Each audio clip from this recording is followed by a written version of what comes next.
Good morning, children. இன்னைக்கு நம்ம difference between sale and agreement to sale, விற்பனை மற்றும் விற்பனை உடன்பாட்டிற்கு உள்ள வேறுபாடுகள் என்ன அப்படின்னு பார்ப்போம்.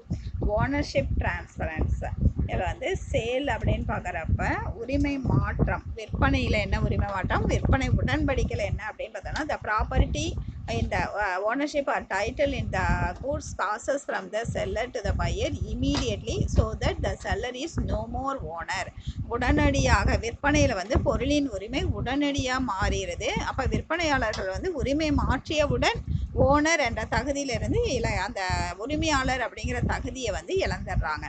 அக்ரிமெண்ட் டு சேலில் என்னன்னா the property ownership or title in the goods has to pass at a future or after the fulfillment of certain conditions specified in a contract. விற்பனை உடன்பாட்டில் உரிமை விற்பனையாளரிடமிருந்து வாங்குனர்களுக்கு எதிர்காலத்தில் மாறும் தன்மை கொண்டது. உடனடியாக மாறாது, எதிர்காலத்தில் தான் அது மாறும். தென் ரிஸ்க் ஆஃப் லாஸ், அது நட்ட இடர்பாடு அப்படின்னு பார்க்குறப்ப where the goods sold under the contract of sale are destroyed, the loss falls squarely on the buyer as ownership in the goods has already passed on to the latter even though the goods are in the possession of seller. இதில் வந்து விற்கப்பட்ட பொருள் சேதமுற்றால் அதனால் ஏற்பட்ட நட்டம் வாங்குனரை சேரும். ஏன்னா அவங்க உடனடியாக உரிமையை மாற்றி கொடுத்துறதுனால அதில் ஏதாச்சும் நஷ்டம் வந்துச்சுன்னா வாங்குனர் தான் சாரும். விற்கப்பட்ட சரக்கு விற்பனையாளரிடம் இருந்தாலும் கூட நட்டத்தை வாங்கியவர் தான் ஏற்கணும். ஆனால் அக்ரிமெண்ட் டு செல்ல வந்து இன்னும் அவங்க பணம் அந்த அக்ரிமெண்ட்டு ஃபுல்ஃபில் ஆகலை. அதனால where the goods under the agreement to sell are destroyed, the loss falls squarely on the seller as the ownership is still vested with the seller even though the possession of the goods is with the buyer.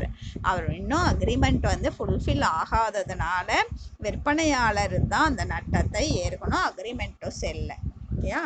Then consequences of violating the contract, ஒப்பந்த மீறுகையின் விளைவுகள்.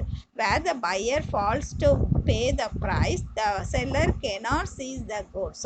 அதில் வந்து விலையை செலுத்த வாங்குனர் மறுத்தா சரக்கு விற்குனரிடமே இருந்த போதிலும் கூட வாங்குனர் மீது விலை கோரி வழக்கு தொடர முடியும். வாங்கினவங்க வந்து விலை கொடுக்கல அப்படிங்கிறப்ப அவங்க வந்து அவங்க மேலே கேஸ் போட முடியும். The seller can only file a case against the buyer for violating the contract. இவ்வளோ பணம் கொடுக்கணும்னு சொன்னார், கொடுக்கல அப்படிங்கிறதுனால அவர்கிட்ட கேஸ் போட முடியும். பட் இந்த அக்ரிமெண்ட் டு செல்ல வந்து where the buyer violates the contract, the seller can repossess the goods from the former. ஓகேயா? அவர் வந்து பொருளை திரும்ப வாங்கிக்கலாம். வாங்குனர் ஒப்பந்தத்தை மீறி செயல்படும் போது விற்பவர் பொருளை வாங்குனர்கிட்ட இருந்து கைப்பற்றி கொள்ள முடியும். மேலும் வாங்குனர் மீது ஒப்பந்த மீறுகைக்கு வழக்கு தொடரவும் முடியும். அவங்க அக்ரிமெண்ட் வந்து அவங்க கரெக்டாக ஃபாலோ பண்ணலைன்னு அவர்கிட்ட இருக்கிற பொருளை வந்து எடுத்துக்க முடியும். அதே சமயம் அவங்க மேலே வழக்கும் தொடரலாம். தென் நேச்சர் ஆஃப் கான்ட்ராக்ட், இதில் வந்து ஒப்பந்தத்தின் தன்மை அப்படின்னு பார்க்குறப்ப it is and executed contract that is completed contract.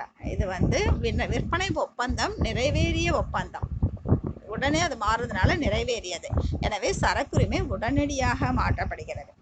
இதில் அக்ரிமெண்ட்டில் பார்த்தோன்னா இட் இஸ் அண்ட் எக்ஸிக்யூட்டரி கான்ட்ராக்ட், நிறைவேற்ற வந்து விற்பனை உடன்பாடு வந்து நிறைவேற வேண்டிய ஒப்பந்தம், இன்னும் அது கம்ப்ளீட் ஆகலை, இனிமேல் தான் நிறைவேற போகுது. So contract yet to be performed by the party to the contract. எனவே இந்த வந்து நிறைவேறாத ஒப்பந்தம் அப்படின்னு சொல்லலாம். yet to be அப்படின்னு என்னது, இன்னும் நிறைவேறாதது அப்படின்னு சொல்லலாம். தென் இன்சால்வன்சி ஆஃப் த பையர், வாங்குனரின் நொடிப்பு நிலை. In a case, if a buyer becomes insolvent before he pays for the goods, even though the goods sold are under the possession of the seller, the latter has to return them to the official receiver or assignee as the ownership of goods has already been transferred to the buyer. The seller can claim only retable dividend. The seller has to inevitably part with the possession of the goods under his custody.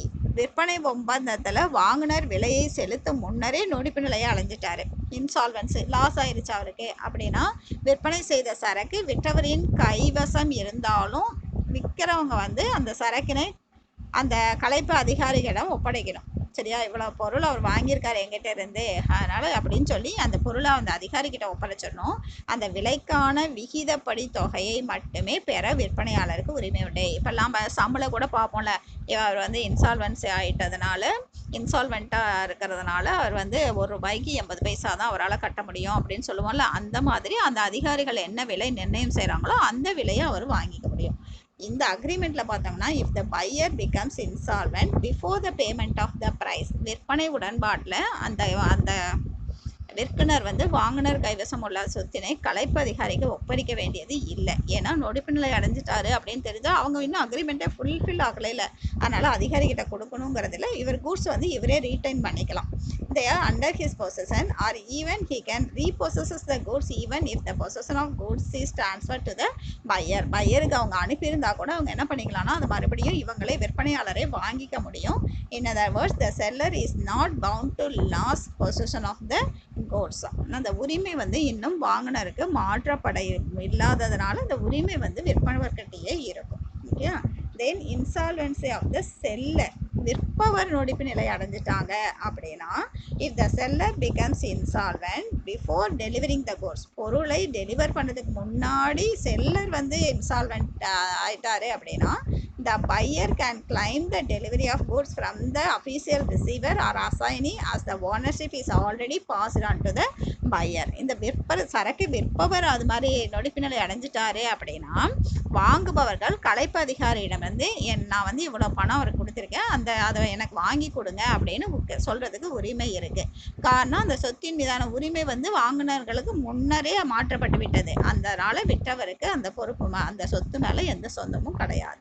அதே அக்ரிமெண்ட்டில் அப்படின்னு பார்க்குறப்ப the buyer can not do so, விற்பனை உடன்பாட்டில் வாங்கினவர் அப்படி செய்ய முடியாது, ஏன்னா அவங்களுக்குள்ள அக்ரிமெண்ட் இன்னும் ஃபுல்ஃபில் ஆகலை. So further, if the buyer has already paid the price of the goods or made any advance, he can claim only retable dividend and not the goods because the ownership in the goods is not yet passed to him. அப்படி வாங்குறவங்க வந்து முன்பணமாக ஏதாச்சும் செலுத்தியிருந்தாங்க அப்படின்னா அந்த கலைப்பு அதிகாரி அவங்க இருப்பாங்கல்ல, அவங்கக்கிட்ட இந்த மாதிரி நான் இவ்வளோ பணம் அங்கே கட்டியிருக்கேன், முன்பணமாக கட்டியிருக்கேன், அதை எனக்கு கொடுங்க, வாங்கி கொடுங்க அப்படின்னு கேட்டால் கூட அதே மாதிரி தான் இவங்க எவ்வளோ ரேட் ஃபிக்ஸ் பண்ணுறாங்களோ அந்த தொகையை அவருக்கு திருப்பி வாங்கிக்கலாமே தவிர அந்த பொருளை வாங்க முடியாது. ஓகே சில்ட்ரன், கிளியராக ரெண்டுக்கும் இருக்கிறது. நம்ம நாளைக்கு வந்து டைப்ஸ் ஆஃப் கூட்ஸ், பொருட்களில் என்னென்ன வகைகள் இருக்குது, சரக்கின் வகைகள், அதை பற்றி நாளைக்கு நம்ம டீட்டெயிலாக பார்ப்போம். இன்றைக்கி நம்ம என்ன பார்த்துருக்கோம் அப்படின்னா விற்பனை மற்றும் விற்பனை உடன்பாட்டிற்கு உள்ள வேறுபாடுகள்.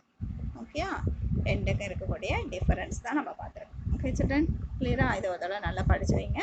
நம்ம நாளைக்கு கூட்ஸ் பற்றி பார்ப்போம். Okay, thank you.